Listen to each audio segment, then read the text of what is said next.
Muito bem. Essa aula é uma das aulas aí do nosso módulo estatístico.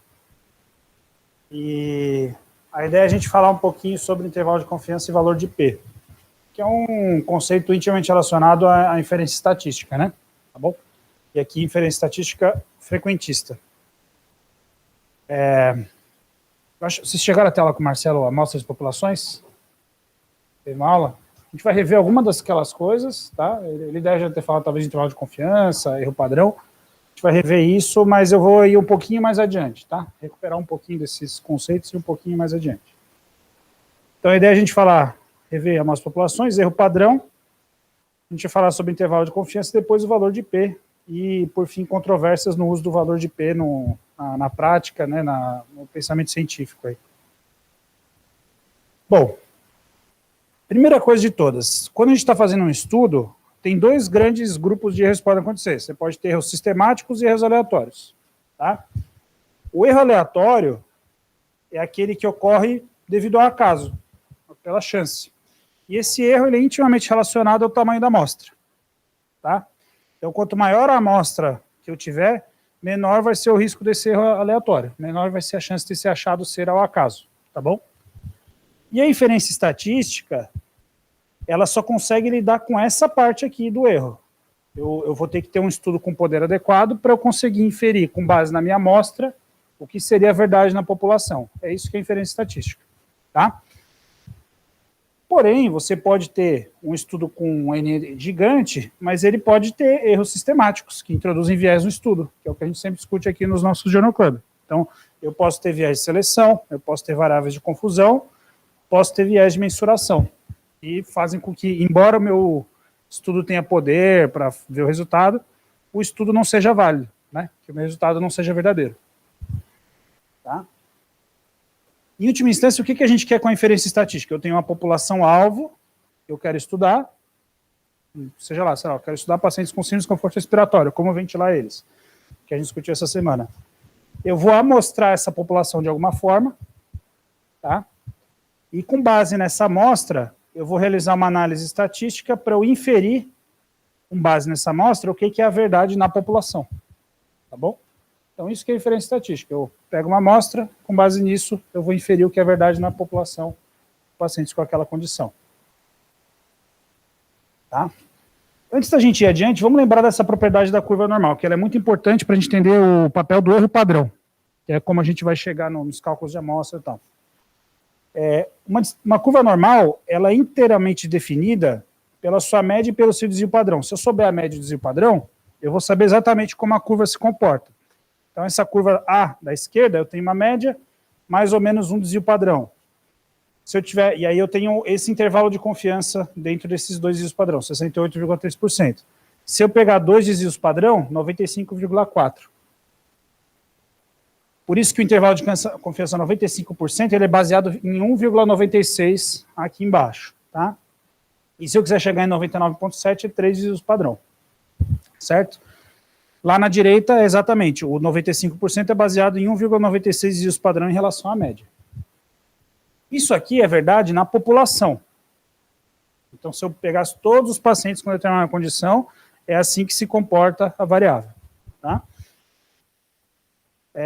Então, nessa população, eu tenho a média verdadeira ou o desvio padrão verdadeiro. Mas eu nunca vou poder saber isso, porque eu não consigo ter acesso a toda a população de pacientes com aquela condição, certo? Então, eu vou numa amostra. E aí, na amostra, eu tenho a média da amostra, eu tenho o desvio padrão da amostra, que pode ser diferente da população, e eles não são o verdadeiro valor da população. Tá? Então, qual que é a ideia da inferência estatística? Eu me baseio no pressuposto de que eu poderia mostrar essa população várias vezes, tá? E se eu mostrasse essa população consecutivamente várias vezes, a média de cada amostra, ela ia se distribuir ao redor da média da população. Então, a primeira amostra ia cair aqui, 1,96 desvio padrão, erro padrão à direita. A segunda cairia aqui. A terceira é o A aqui, ó. A cairia aqui. A quarta é o B aqui, cairia além, porque pode ser que caia além dos 95%, a média da amostra. E assim por diante. Mas eu assumo isso, que se eu amostrar várias vezes, eu vou chegar nesse intervalo. Tá? E vejam que aqui já não é desvio padrão, porque o desvio padrão, ele reflete só uma população. Aqui eu já estou falando em erro padrão, que é uma característica já que eu vou utilizar para inferência estatística. Standard error. Então, como que eu calculo o erro padrão? O erro padrão vai ser o desvio padrão da amostra dividido pela raiz quadrada do tamanho da amostra. Então, por que isso aqui faz sentido? Se eu tenho uma amostra grande, quanto maior for a minha amostra, quanto maior for o meu N, menor vai ser o meu erro padrão. Tá? Então, se eu tiver uma amostra de 50 pacientes, o meu erro padrão vai ser 1, para o mesmo desvio padrão. Digamos que o desvio padrão seja 5. E eu tenho uma amostra, vamos botar algo mais fácil, uma amostra de 100 pacientes. Raiz quadrada de 100 é 10. Eu vou ter aqui, eu falei 5. Tá? Então, 5 dividido por 10 vai dar 0,5. Esse é o erro padrão, que eu vou multiplicar aqui, baseado na média daquele estudo. Se a minha população for 1.000, é fácil de fazer? Não é fácil, né? 10 mil. Então, 10.000, a raiz quadrada de 10.000 seria 100. Então, 5 dividido por 100 vai dar 0,05, não é mais 0,5. Então, o meu intervalo de confiança vai ficar muito menor. Tá? Isso se eu estou pensando no 95%, que é 1,96. Tá bom? Por quê? Porque meu tamanho é muito maior da população, então o erro ao redor dessa minha estimativa, da média, vai ser muito menor. Tá bom? Então essa aqui é a ideia da inferência estatística.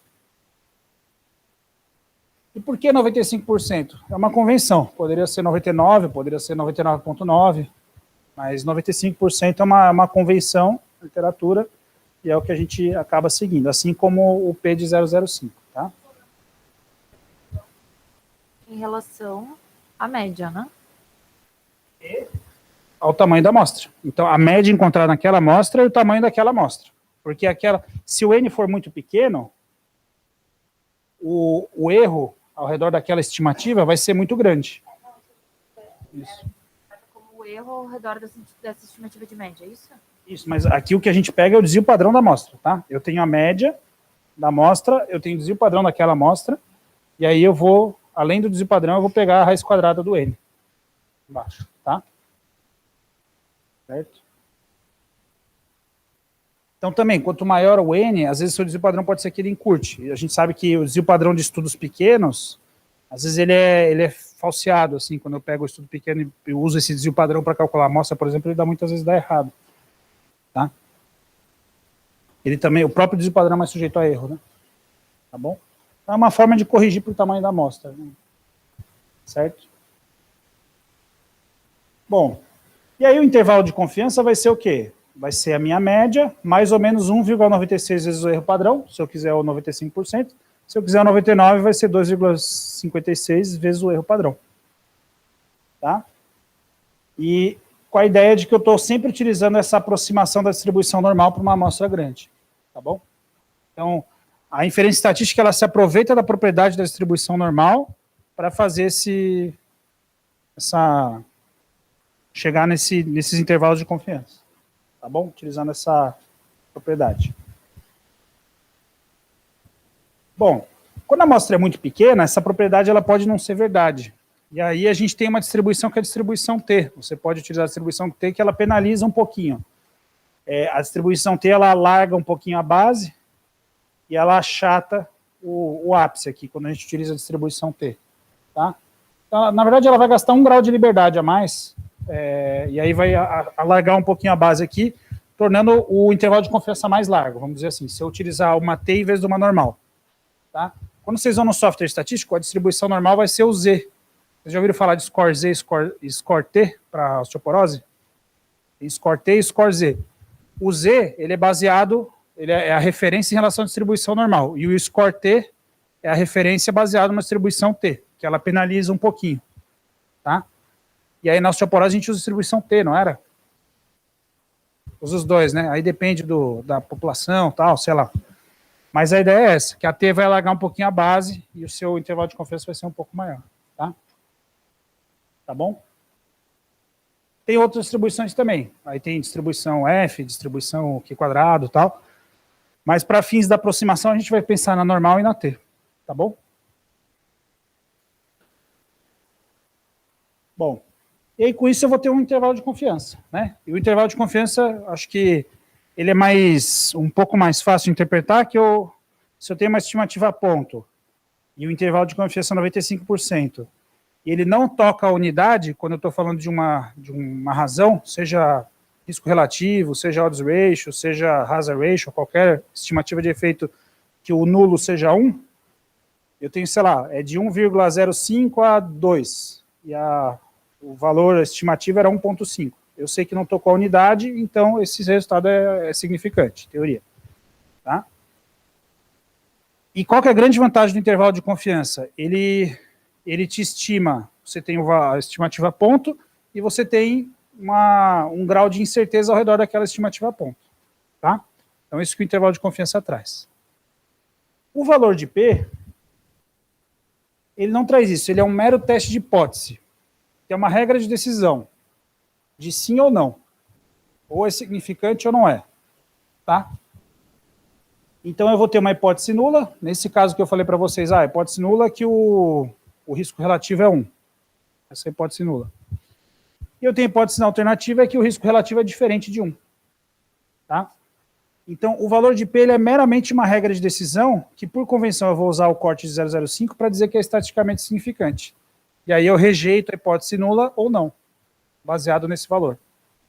Tá bom? E ele é calculado baseado em estatísticas aí que a gente vai ver ao longo do ano. Tá?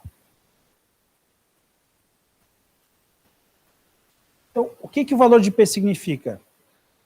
P vem de probabilidade, né? Tá? Então, eu trouxe aí algumas interpretações do valor de P. O que vocês acham da primeira?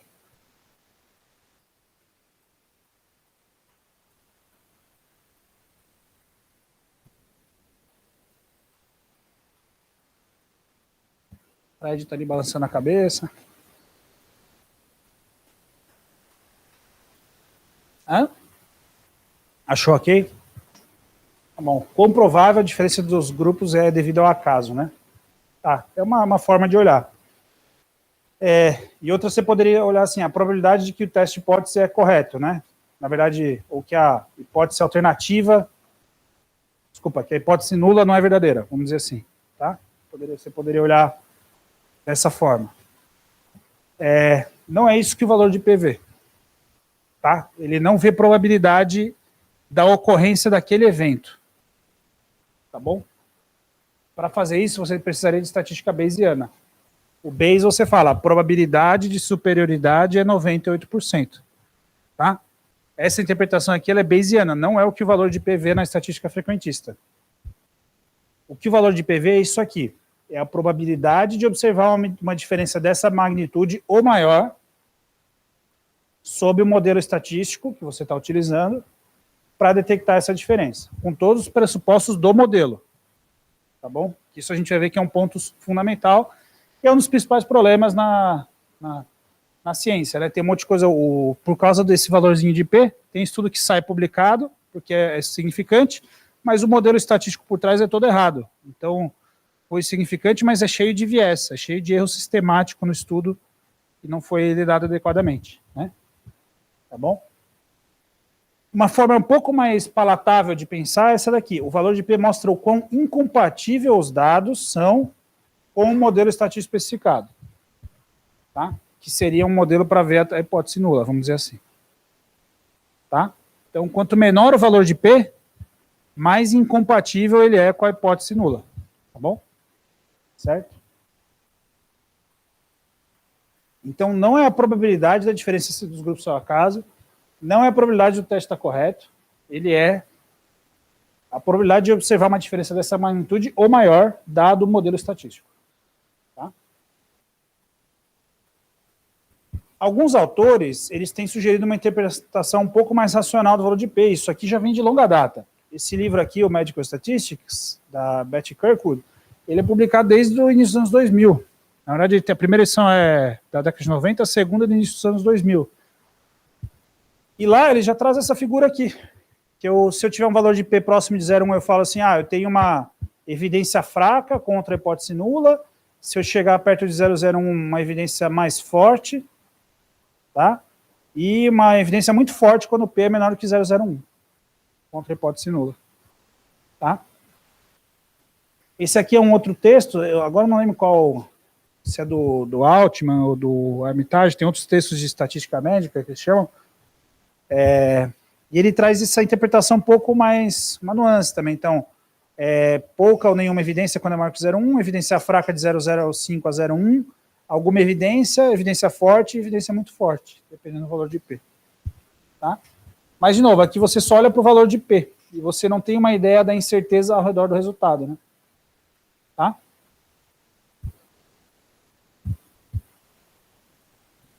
Outra coisa para a gente lembrar é que os testes eles podem ser unicaudados ou bicaudados, certo? Como que a gente utiliza isso na prática? Como que deve ser num estudo científico? Hã? Bicaudado? Por quê?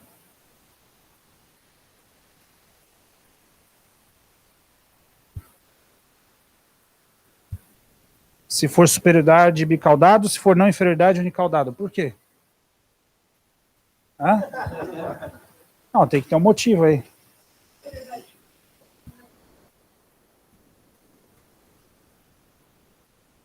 E no estudo de não inferioridade também não pode?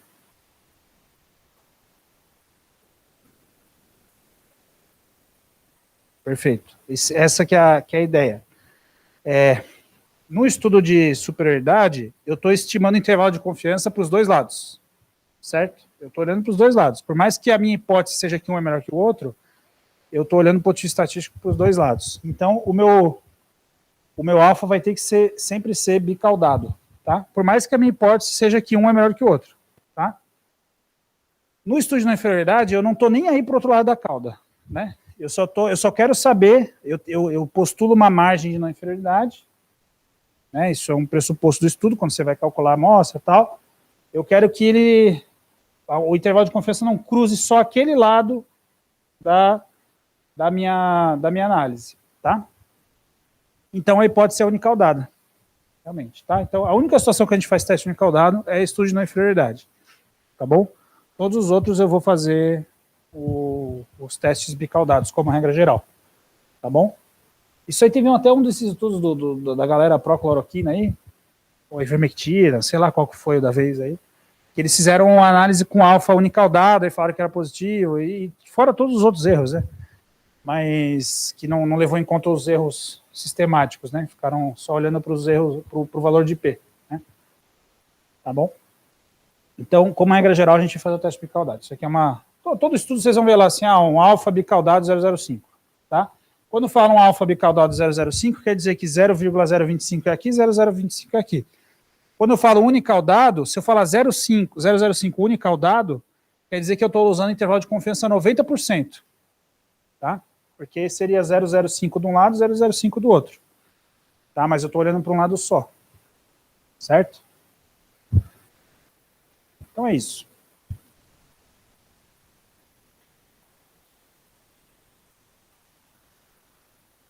Bom, aí a gente vai para as controvérsias. O valor de P ele tem sido questionado, acho que desde a década de 90, né? O Douglas Altman e o Barton Blunt são dois estatísticos lá que levantaram muito na época a lebre da medicina baseada em evidências, eles são de Oxford, né? E são britânicos, e ao mesmo tempo teve um movimento canadense, né? Na medicina baseada em evidência. E aí essa frase vocês já devem ter ouvido várias vezes. Que ausência e evidência não é evidência de ausência, certo? Então, isso aqui é um artigo de uma página. Eles trazem isso virou um lema, né? Se fala muito a respeito disso. Então, o que eles falam muito aqui, nesse caso, é sobre a interpretação inadequada de resultados não significantes, quando o P é maior do que 0,05. Tá?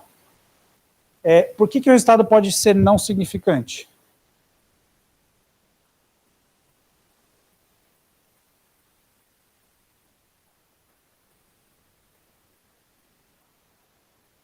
A forma como foi feito, a metodologia? Mas em que sentido?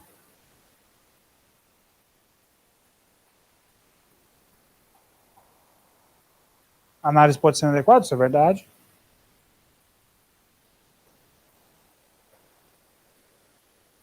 Amostra insuficiente. Amostrado errado, além de amostra insuficiente, você pensou no quê?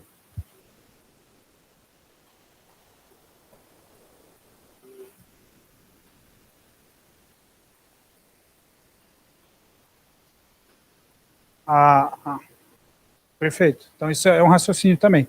Então, pode ser que a população que você selecionou não é aquela que se beneficia daquela intervenção. Então, não dá para dizer que aquela intervenção não funciona. Você tem que falar assim, nessa população, essa intervenção não funciona, certo? Indo um pouquinho além, o erro mais comum é o poder inadequado, né? Isso a gente sempre discute aqui. Quando você pega qualquer trabalho de terapia intensiva que botou diferença de mortalidade maior do que 3 a 5% no desfecho primário, o cálculo de amostra está errado, tá? E, as poucas intervenções que têm mais do que 5% de redução de mortalidade são os estudos que a gente criticou essa semana na revisão de ARDS, que foi 9% no ARMA, foi uma redução de 15% no PROSERVA, que elas são não plausíveis, assim, do ponto de vista biológico, né? São reduções muito grandes, tá? E a maioria dos estudos que mostram uma diferença fica ali em torno de 3 a 5%, né? Os estudos que têm mais confiabilidade, tá? O segundo ponto é que, às vezes, o estudo ele não é significante, mas quando você faz uma revisão sistemática bem feita, inclui estudos bem desenhados, de baixo risco de viés nessa revisão sistemática, você tem mais poder e aí você pode encontrar um resultado significante, tá? E uma coisa que ele traz aqui, e é um consenso entre os epidemiologistas e etc., para algumas questões de saúde pública, você pode ser um pouco mais permissivo com esse valor de P, porque às vezes tem uma validade muito grande o conceito, não tem evidência de faça mal, e tudo indica que aquilo é positivo. Então, às vezes, não dá tempo de você esperar ter um resultado para fazer.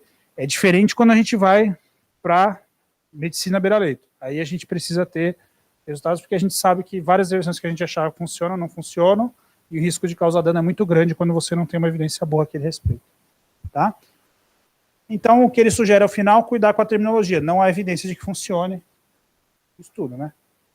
Tá? A gente tem esse que seria o cuidado. Tá bom?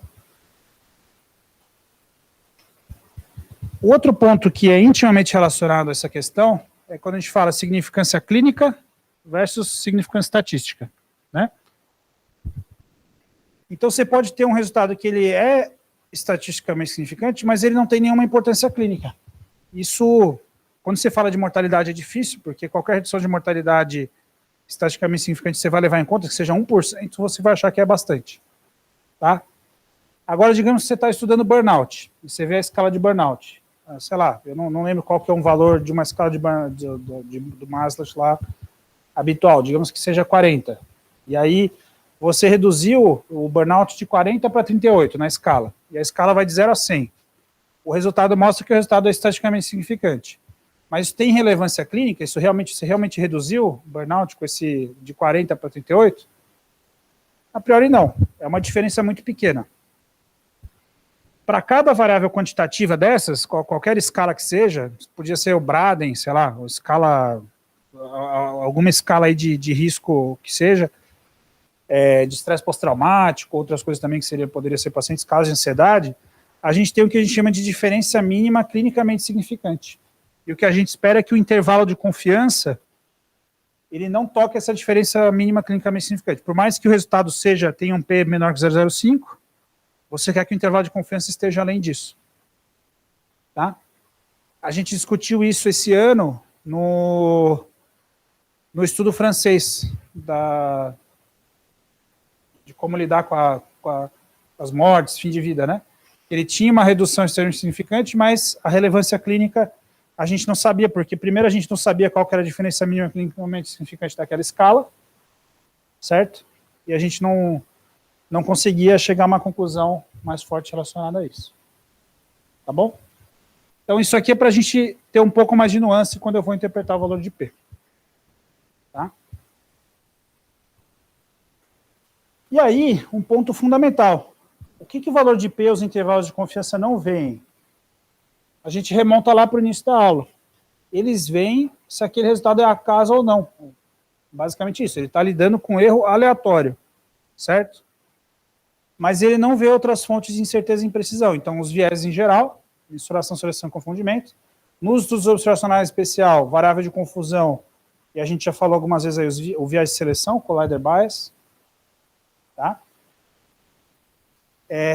E, por último, ele não é capaz de dizer se o resultado é generalizável ou não. Isso é um julgamento pensando na totalidade da evidência. Né? Se aquele achado que você encontrou na Inglaterra, você pode aplicar aqui no Brasil. Ou que encontrou nos Estados Unidos, você pode aplicar na Alemanha, e assim por diante. Tá? Então, tanto temporal, quanto geograficamente, quanto relacionado aos critérios de inclusão e exclusão do estudo. Tá? Que podem ter sido mais ou menos inclusivos. Certo? Então, eles não veem nada disso. Ele só te dá ele só estima, do ponto de vista estatístico, aquilo que você desenhou. Se o seu desenho foi ruim, a estatística pode ter dado um P menor que 0,05, o intervalo de confiança pode não ter cruzado a unidade. Mas o seu resultado, o seu estudo é ruim, não importa. Certo?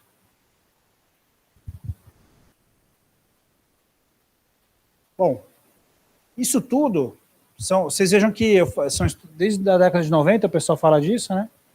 E aí a gente vem para a terminologia recomendada pelo GRADE.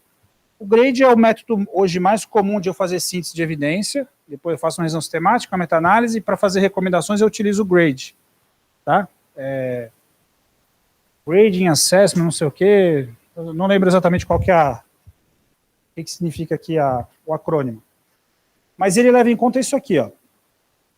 Então, o GRADE, depois que você faz a meta-análise, você vai ver a imprecisão do resultado baseado nos intervalos de confiança.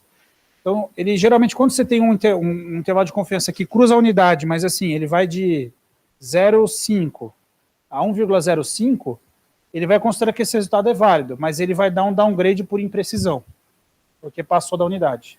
Tá? Ou quando é muito próximo do 1, 0,99, por exemplo. Tá? Certo? Ele vai levar em conta se a evidência é direta ou indireta. Então, quando o pessoal fez a recomendação de corticoide em ARDS, por COVID, foi baseado em evidência indireta prévia, que sugeria que o corticoide era benéfico. Então, a Surviving Sepsis Campaign recomendou dar corticoide desde o início, para COVID com ARDS. Tá? Os infectologistas recomendaram não, justamente que era uma evidência meio dúbia. Mas na época eles recomendaram que sim, porque era pandemia, tal, era o que tinha de evidência. Mas era evidência indireta, então você reduz a recomendação, você faz uma recomendação que a gente chama de condicional. Você fala, é sugerido fazer, não é recomendado, é sugerido. Né?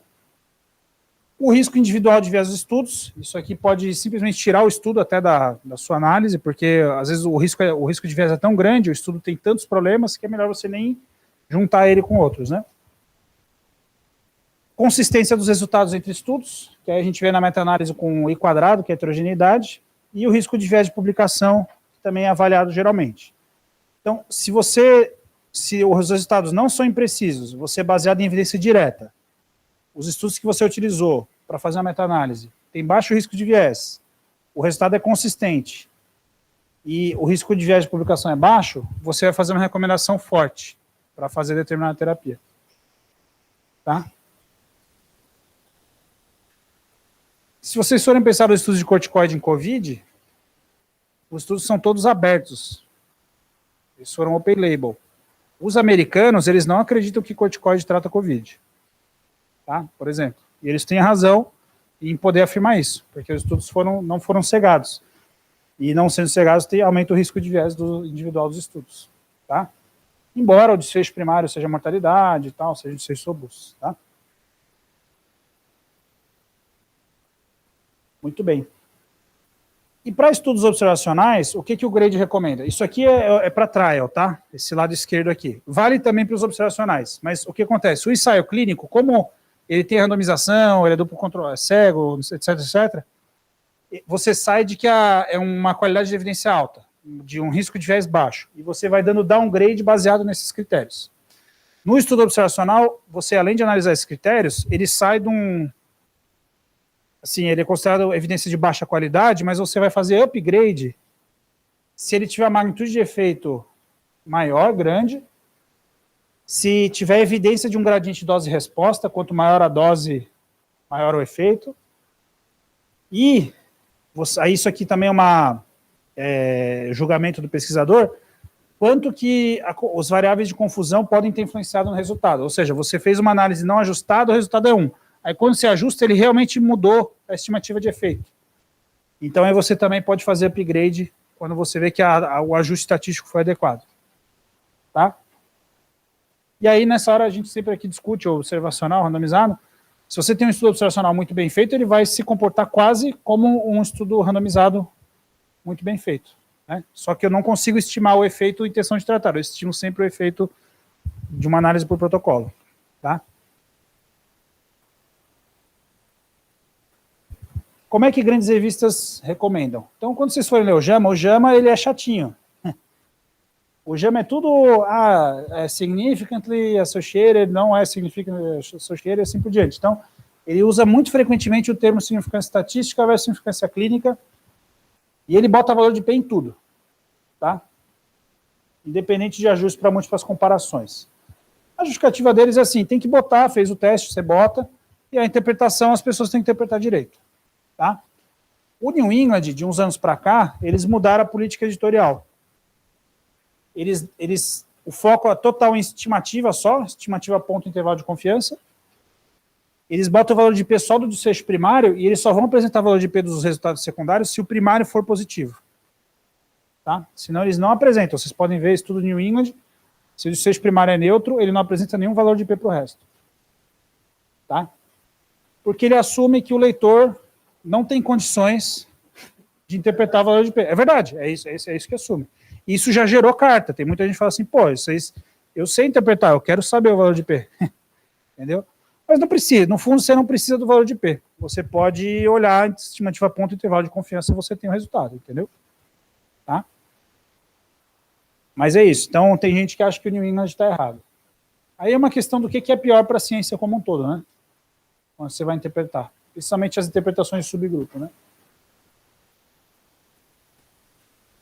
Em 2018, na verdade, pouco antes, teve uma proposta de baixar o valor de P. 0,05 está dando tudo errado.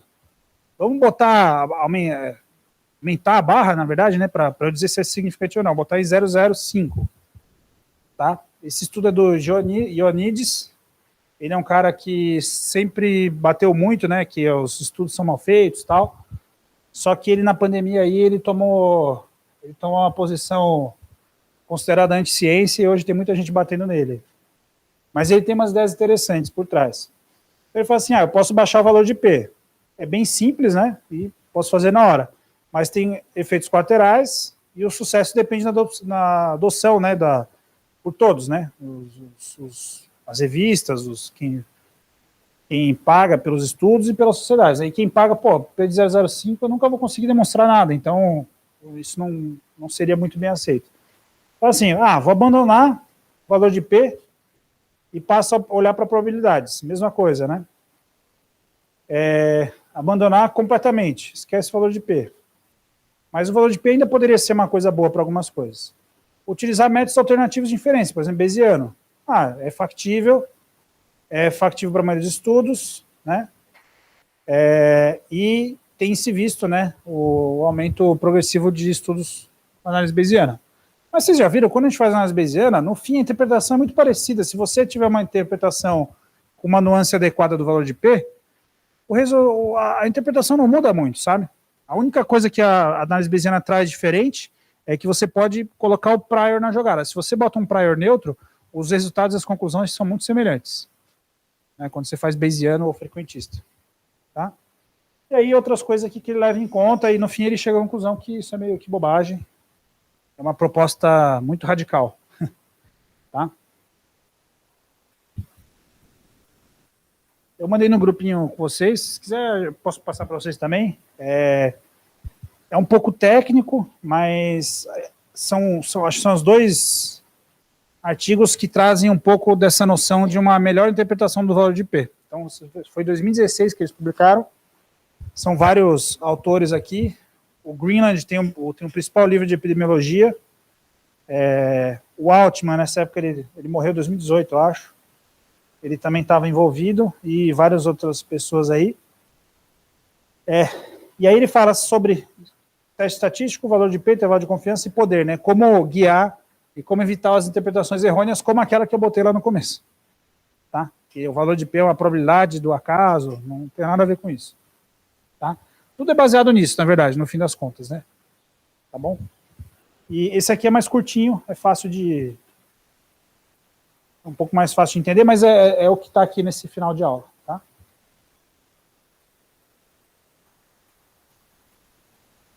É isso aí. Deixa eu mostrar uns artigos aqui.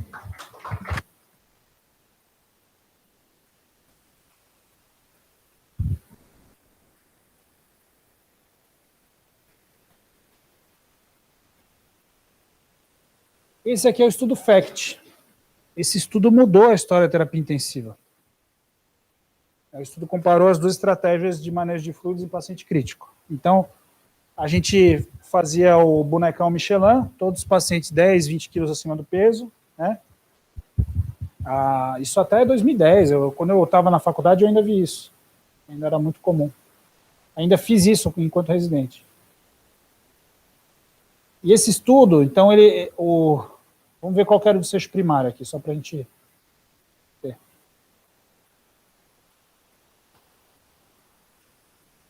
Ó, o estudo teve um poder de 90% para detectar uma redução de 10%. Já errou, né? 10% está errado.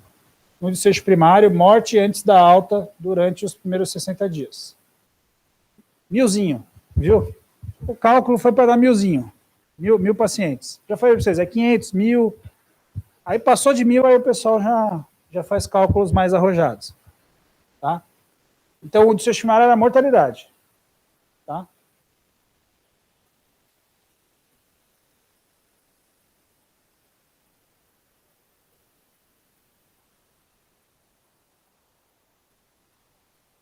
E aí, olha só que interessante. Ele detectou uma diferença de mortalidade de 3%. Tá? Porém, essa diferença de mortalidade de 3% não foi estatisticamente significante, porque ele não tinha poder para ver uma diferença de 3% de mortalidade. É muito relevante, né? Se eu for pensar, 3% é bastante. Mas o que ele encontrou foi uma diferença em dias de ventilação mecânica em 28 dias. Então, 14,6 na estratégia conservadora para 12,1 na estratégia liberal. Tá? Então, esse estudo ele é neutro, foi um estudo neutro, mas ele mudou a história da terapia intensiva. As pessoas, depois desse estudo, botaram a mão na cabeça e falaram assim, putz, eu acho que a gente realmente dá volume demais. A gente tem que ser mais conservador.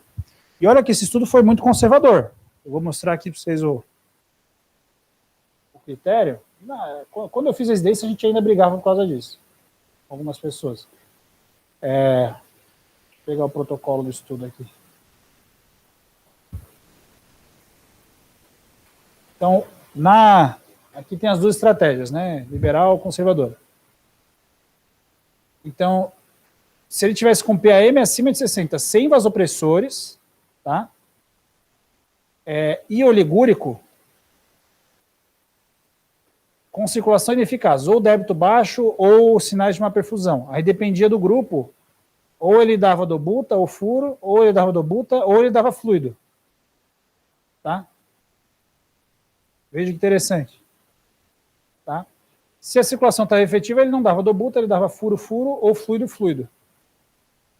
Tá? Porque estava oligúrico. Então aqui, basicamente, mas não podia estar com vasopressor. Se o paciente estava no grupo conservador, né? Se o paciente estava oligúrico, ele dava volume, e se ele estava oligúrico no grupo liberal, se o paciente tivesse oligúrico, ele dava fluido, que é o que a gente sempre fez, a gente faz muito isso. Tá oligúrico, vou dar volume. Né? Dar volume pela oligúria. E no grupo conservador, ele dava furosemida. Tá oligúrico, o débito tá bom, vamos dar furosemida. Tá? Certo? Então, é o que ele fazia. E olha que interessante, no grupo conservador aqui, mesmo que o débito urinário estivesse adequado, ele dava furosemida também.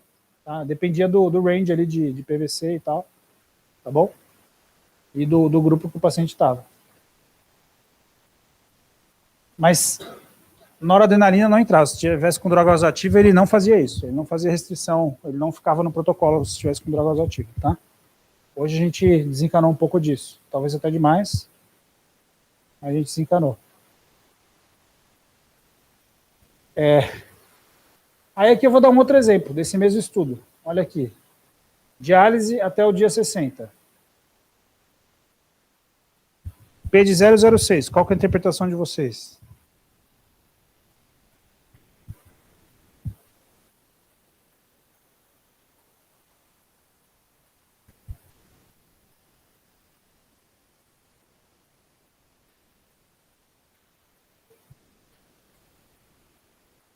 Hã? Fala forte, fala para fora.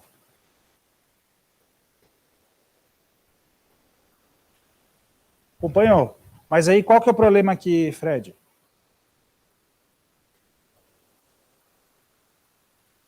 É 10% e 14%. Aqui ele não botou, né? Então seriam 100 pacientes que dialisaram aqui e aqui 140. Tá bom? Então, esse estudo aqui, o que ele mostra? Porque qual que era a preocupação de você fazer uma estratégia conservadora de fluidos? Que você ia fritar o rim, que furosemida faz mal para o rim. Tem gente até hoje que fala isso, entendeu? Furosemida faz mal para o rim. Furosemida não faz mal para o rim, ela faz o paciente urinar, se ele ficar hipovolêmico, isso pode ser ruim, tá? Mas esse estudo, ele trouxe esse dado com evidência fraca, tá? Não é significante, mas pelo menos ele mostra assim, putz, pelo contrário, se eu der diurético, para um paciente que está ficando balanço positivo, aquele usou PVC e tal, não era balanço que ele usava, isso talvez seja até bom. Tá? Eu vou dialisar menos os pacientes, ao contrário do que era vigente na época, né? Tá bom? Certo? Então, olha que interessante. O resultado não é significante, mas ele chama atenção, né? Porque o que muitas pessoas pensam assim, se eu fizer uma estratégia conservadora, eu vou fritar o rim e eu vou dialisar, vou acabar dialisando mais. Não, é o contrário. Se eu fizer uma estratégia liberal, o paciente fica mais nas arcadas, eu vou dialisar mais por volume. Tá? Isso é uma interpretação bem simplista e eu não sei se tem dado para essa interpretação. Tá? Certo? E vejam, o P não é 0,05, né? Tá bom? E esse estudo mudou toda a nossa prática. Certo? Um outro estudo é esse aqui, ó. O COVID Steroid saiu, foi esse ano, né? Não. Ano passado. Estudo escandinavo que eles compararam 12 versus 6. Quantos pacientes?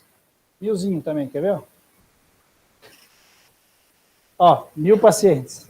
Tá? Fizeram um cálculo de amostra ali para dar 1000. É isso aí.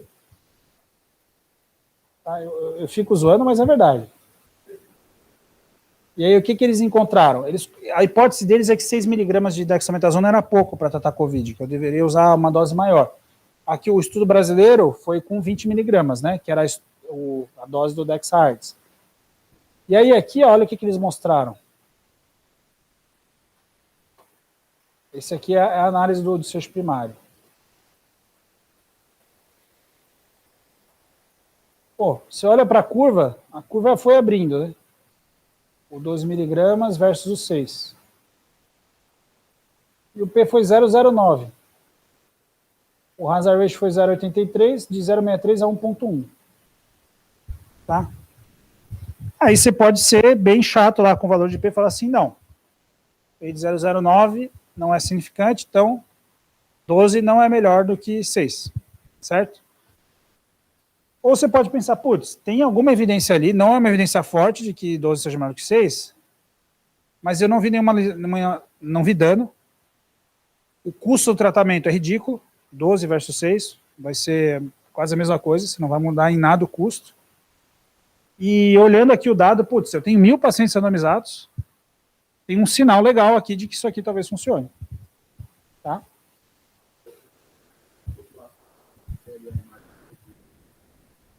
Uma população? Como assim? Ah, sim. Vamos ver se eles fizeram análise de subgrupo aqui, que eu não lembro. Fizeram. Ó. Só que o problema da análise de subgrupo é que a gente vai perdendo poder, né? Porque os N's vão reduzindo, tá? Então vejo que não tem nenhum... Quando ele testou a heterogeneidade, não teve nada que sugeriu muito essa diferença aqui, tá? Talvez aqui, ó, uso prévio de antagonista de interleucina, isso aqui tem muita plausibilidade, né? Porque quem tomou tocilizumab Olha só, aí o resultado foi neutro até para pior, talvez, mas não foi significante, tá? O valor de P da interação. Mas isso aqui faz muito sentido científico, né? Tá? E aí a interpretação final do pessoal foi o seguinte, se o paciente está tomando bloqueador de endoteliosina, tocilizumab, eu vou usar a dose baixa de Dexa e o bloqueador, tá? Porque não adianta eu aumentar ainda mais a dose do corticoide, não vai ter ganho nenhum, né? Agora, naquele paciente que não está tomando, é onde eu vi o benefício bem claro, né? Tá? Que seria esse aqui, tá bom? Mas não foi significante, tá bom? Isso é importante a gente relembrar. Na meta-análise de paciente individual, isso aqui ficou, que eu me lembre, isso ficou bem claro também, tá? Porque aumentou o poder da análise e tal, certo? Aí, assim, fica aquela coisa, tem gente que dá 6, tem gente que dá 20, tem gente que dá 12. A gente estava usando os 20 miligramas, né, para os casos graves, justamente pensando nisso. A gente não tem tocilizumab, eu não tenho outro imunomodulador. Aparentemente, Covid é uma doença que responde bem à imunomodulação, então usar uma dose mais alta de corticoide parece que vai dar um efeito semelhante a quem usava o tocilizumab da vida, né? Tá bom? E o valor de P não foi 0,05, tá? Agora, você quer estudar se cirurgia robótica... Quanto que custa um robô aí? Alguém tem ideia?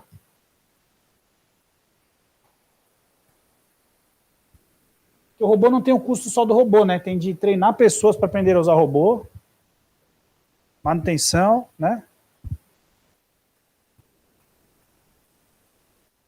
Vamos aqui rapidinho.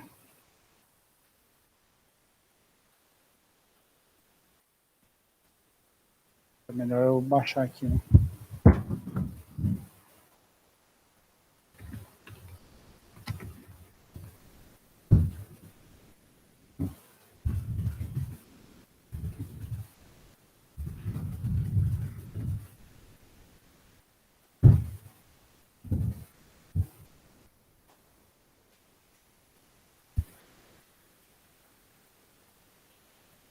Vamos lá.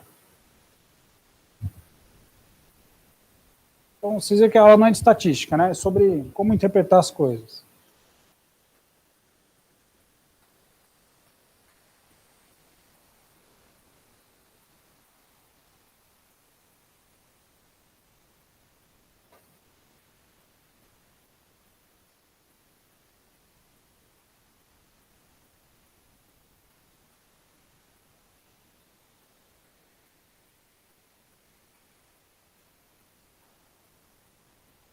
Não é o computador mais rápido do mundo, vai ficar na gravação aí.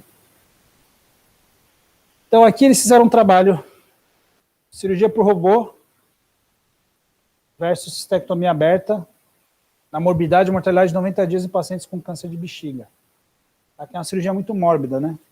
Geralmente o paciente, ou ele sai com breaker, tem que fazer uma na bexiga, aí ele não urina mais pelo trato urinário, tem que ficar com breaker, né? Com estômago. E a hipótese é que talvez a cirurgia robótica você consegue fazer uma cirurgia melhor e, enfim, poderia ter melhores resultados, tá? E aí o desfecho primário aqui foi dias livres e fora do hospital em 90 dias da cirurgia, tá? Isso vai levar em conta estadia após internação, readmissões e mortes, né? Do mesmo jeito que a gente faz dias livres de ventilação e tal. Morreu, conta zero. Ficou internado 2 dias e ficou 88 dias em casa, vai ser 88 dias livres, e se ele reinternou depois, ele vai perder dias lá no meio do trabalho, né? Estudo cirúrgico, estudo de cirurgia entre 200 e 500, tá? Aí eles fazem um cálculo de amostra ali, porque é difícil fazer o estudo. Então, deu aqui, 340 pacientes, né? Tá? E está aqui a distribuição dos eventos entre os dois grupos. Tá? Então, teve alguns que morreram na cirurgia robótica, teve alguns que morreram na cistectomia, teve um aqui que ficou a maior parte do tempo no hospital, um só. Aqui teve uns 2 que ficaram 70 dias no hospital, mas você vê que a distribuição vai ficando cada vez mais próxima ali de mais dias livres, né? O grosso está aqui. Então, a mediana de dias livres foi 80, no grupo cistectomia radical, e nesse grupo aqui foi 82, na cirurgia robótica. Tá? Então, foi de 80 de mediana para 82. Então, ó, é o que ele traz aqui, 82, 80. P de 0,1 pela regressão linear, ajustado por Site and Reconstruction. E o índice estimário foi disponível para 305 participantes. Isso aí tem que fazer análise crítica do estudo, mas esse é um estudo que mostra, então, uma diferença entre os grupos. Tá? E aí ele olhou aqui outras coisas também. Ó, vê que ele não botou o valor de P, né, na tabela 2, um pouquinho diferente, interessante. Tá? Só estimou as coisas. Né? E aí vamos ver aqui, qualidade de vida. Eu não vi se isso aqui era diferente quando saiu o estudo. Ele tem um monte de P aqui, ele vai soltar. P de 003 para EQ5D, tá? E, ó, então vários valores de P significantes, tá? Muito bem, então esse resultado mostrou que a cirurgia robótica em teoria foi boa, mas ele dá uma noção da magnitude do efeito, ela não muda a mortalidade, mas o paciente, pelo visto, sai antes do hospital e ele se sente melhor, tem uma qualidade de vida melhor, tá? O problema é que é muito caro, e é difícil treinar as pessoas, etc, etc. Tá? Com certeza vai ter uma discussão em breve na Conitec, igual a gente teve de ECMO, sobre cirurgia robótica no SUS, né? E esse estudo trouxe essa evidência. O primeiro estudo eu acho maior que traz isso, sabe? Eu acho que tem nefrectomia, também não lembro agora. Tá? E próstata também, né? Prostatectomia, não lembro agora. E aí, o P001, vamos usar? Aí entra outra questão, eu vou ter que ir um pouco além, eu vou ter que ver se é custo efetivo, se eu tenho bala na agulha para disponibilizar esse tratamento para todo mundo. Eu acho muito pouco provável que a gente tenha no SUS, tá? Acho muito pouco provável. Porque é muito mais caro e tem manutenção, etc, etc, né? Esse estudo saiu, não sei se vocês sabem, vocês já viram, tem uma série no Netflix que fala sobre alguns trabalhos que o FDA aprovou. O robô era um deles. E o pessoal que construiu o robô começou a pagar para cirurgião fazer cirurgia robótica por fora. E aí começou a utilizar robô. E os resultados iniciais, quando foram ver, o resultado do robô era pior do que a cirurgia aberta ou da cirurgia laparoscópica. Só que isso nunca foi parar em lugar nenhum. Depois teve toda uma investigação e tal. Aí agora que a gente está tendo os trials para ver se realmente funciona. Mas o pessoal já passou a curva de aprendizado, né? Do robô. Né? Aí tem essa questão também. E um dos maiores escândalos do FDA era para mulheres com incontinência urinária, botar o sling lá que eu utilizava, não lembro exatamente. Também, depois eu tenho que achar isso, é super interessante vocês verem. Como o FDA foi aprovando lá, beleza, funciona. Quando eu vi, tinha um monte de mulher tendo o efeito colateral grave, que tinha que trocar, e teve problema, teve que fazer... teve que retirar o útero, né? Então, são várias coisas que acontecem se você não faz um estudo, você não enxerga, né? Então, por mais, inovação sem testar cientificamente, ela pode ser um risco, né? Tá? E aqui, para finalizar, esse aqui vale a pena ler também.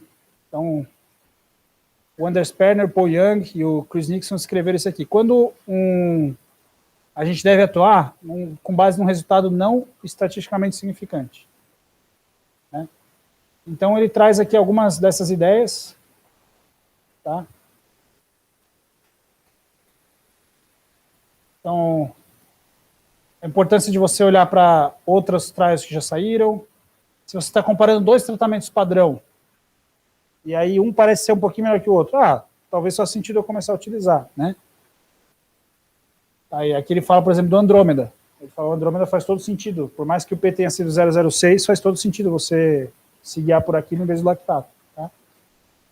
De adoção de terapias caras e invasivas, de maior risco.